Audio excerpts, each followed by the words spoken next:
মাত্র 1,20,000 টাকায় আমি এই বাছুর সহ এই গরুটি কিনেছি। শুনতে অবিশ্বাস্য হলেও এটাই সত্যি। অনেকেই এই কথা শুনে বলবেন, ভাই আপনি নির্ঘাত ভুল কথা বলছেন, এই বাজারে এটা কোনোভাবেই কেনা সম্ভব নয়। কিন্তু আজ আমি আপনাদের একদম প্রমাণ সহ দেখাবো কিভাবে দালালের খপ্পর এড়িয়ে পানির দামে এই চমৎকার গরু জোড়াটি আমি কিনলাম। আজকের এই ভিডিওতে শুধু দাম নয়, এই গরু থেকে মাসে কত টাকা লাভ হবে তার একদম লাইভ হিসাব আপনাদের সামনে তুলে ধরবো। তো যারা নতুন খামার দিতেছেন তাদের জন্য ভিডিওটি অনেক উপকার আসবে।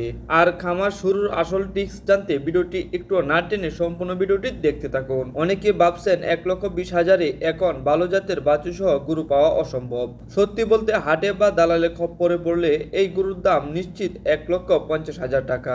আমি এই গরুটি সরাসরি একদম প্রাকৃতিক কৃষকের বাড়ি থেকে কিনেছি। ডেইরি খামারে সফল হতে হলে প্রথম টিপস এটাই, আপনাকে সরাসরি কৃষকের কাছ থেকে বা পরিচিত বিশ্বস্তর মাধ্যম থেকে গরু কিনতে হবে।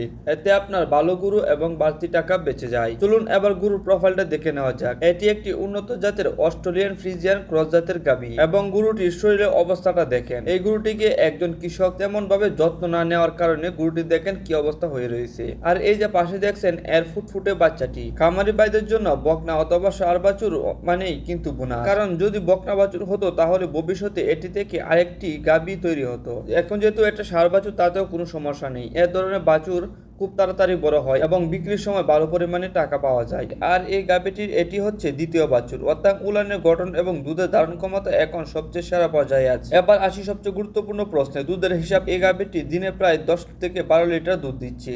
যদি আমরা প্রতি লিটার দুধ সর্বনিম্ন 70 টাকা করেও ধরি তাহলে প্রতিদিন দুধ বিক্রি করে আপনার 700 থেকে 800 টাকা আসছে, মাসের প্রায় 20 থেকে 24,000 টাকা। তাহলে 1,20,000 টাকা তুলতে আপনার কিন্তু খুব বেশি সময় লাগবে না। বাছুরটি বড় হলে সেটি মূলত সম্পূর্ণ বোনাস। তাহলে আপনারাই কমেন্ট করে জানান 1,20,000 এই ডিলটি লাভ নাকি লস। গাভীটি যখন নতুন বাড়িতে আনার পর প্রথম কয়েকদিন গরুর একটু দখল যায়, তাই আমি এক পর্যায়ে দেখেন মাঠে কাঁচা ঘাস রয়েছে, সেই ঘাসের সাথে আমি গরুটি ছেড়ে দিয়েছি এবং সে দেখেন খুব যত্ন সহকারে ঘাস খাচ্ছে এবং বাছুরটিও তার মায়ের সাথে আমি ছেড়ে দিয়েছি যে ঘাস খাওয়ার জন্য। তাছাড়াও বাছুরটিকেও আমি তার মায়ের সাথে পর্যাপ্ত সময় রাখছি যাতে সে ঠিক মতো দুধ পায়। আপনারা যারা নতুন খামার শুরু করতে চান হুট করে বড় ইনভেস্ট করবেন না, ঠিক এরকম শান্ত এবং দুধের রেকর্ড জানা গাভী দিয়ে শুরু করতে পারেন।